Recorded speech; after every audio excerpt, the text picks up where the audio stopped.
Hello, Gemini, Sun, Moon, Rising, and Venus signs. Kamusta kayo? Sana po ay nasa mabuti kayong kalagayan. Welcome back po sa ID Tarot. Kung bago kayo rito, welcome din po kayo. Thank you for your support. I truly appreciate it. God bless you all po. Tingnan natin then ang mga mensahe ninyo for today. Pauna mensahe ninyo, action. Drop all fear and just do it. Okay? You have the power to create and be whatever you truly want. Look inside your heart and take positive action in those things that bring you closer to achieving your desired goals. Nothing can stop you except your own fears. This card is positive confirmation from God and angels that the time is right for you to start a new and exciting venture. So, take action now, Gemini. Wag na kayong matakot. Wala kayong dapat nakatakutan, no? Remember na you have all it takes to be successful. You are equipped, no? With talents, skills, and gifts. Kaya wag kayong matakot. Kung kaya ng iba na magtagumpay sila sa kanilang mga ginagawa, kaya mo rin, no? Katulad ka rin nila. Meron ka ding talento, meron ka din mga kakayanan, no? May mga gifts ka din. Kaya gawin mo na to. Kung ano man yung idea ninyo, put them into action na, Gemini.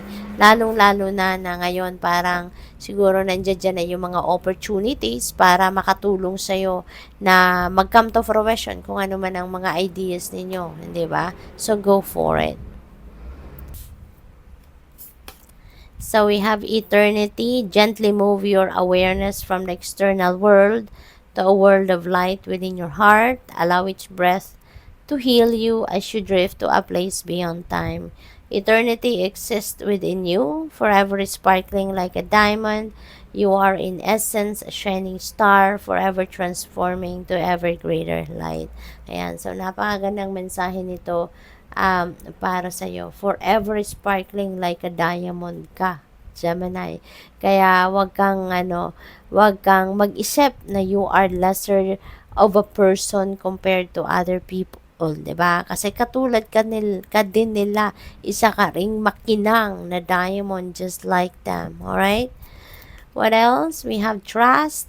You are looking at a situation from a purely physical perspective, and therefore you cannot see the bigger picture and the blessings interwoven within this event. We, your angels, urge you to trust, for all will work out in the best way possible. Let go of your fear and apprehension and allow God's healing energy to flow to you. Trust, for all will heal in ways you never thought possible. Okay? Yun lang kailangan mo. Magtiwala ka. Magtiwala ka sa inyong sarili. Magtiwala ka sa divine universe. Magtiwala ka sa divine plan. Okay? Kasi equipped ka na eh. Meron ka ng mga kakayanan. Meron ka ng talents, skills, gifts, no? So, all you need to do is magtiwala ka sa sarili mo.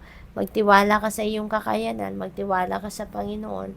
Magtiwala ka sa kanyang plano, no? And hope for the best possible outcome. Okay? Pasasahan ba at magtatagumpay ka, makakamit mo yung inyong tagumpay.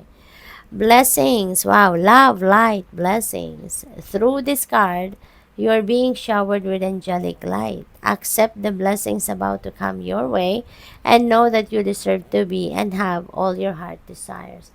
So, parang meron ditong wishes kayo na magka-come to fruition na, no? You are being lovingly guided along a golden path, a magical journey through which you shall discover your true essence, the infinite and eternal you. So, congratulations.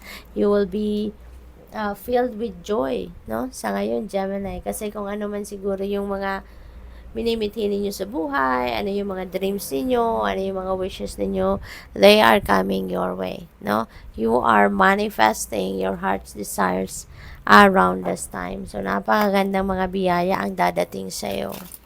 So, tingnan natin kung ano pa mga mensahe ninyo for today. We have number 14, sabi rito, I hope that over everyone else, you learn to make yourself proud. Flower child, ayan, there is momentum, so parang you are ngayon, building your momentum towards siguro, towards realizing your dreams, towards realizing your goals, no? Kasi may action tayo dito, may action din dito. So maybe ang gagamitin ninyo ngayon is your creativity, or maybe you have that creative ideas sa ngayon that will be on display, no? Kaya papunta ka na doon sa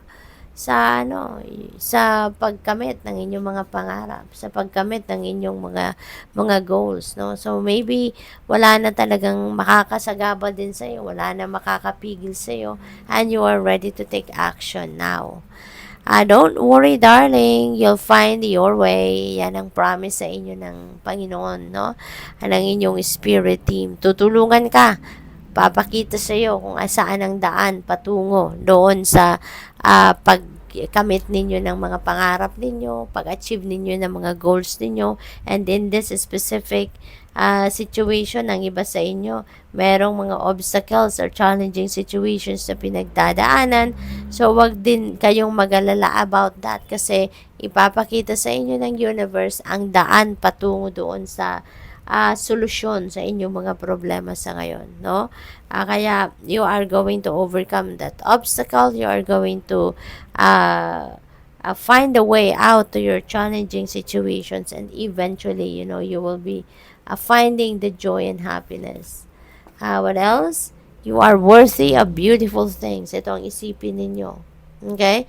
You are worthy of beautiful things. You are worthy and you are entitled for all the blessings as well na ibibigay sa inyo ng universe. Okay? So, sabi dito, you are divine, you are magnetic, and you are valuable.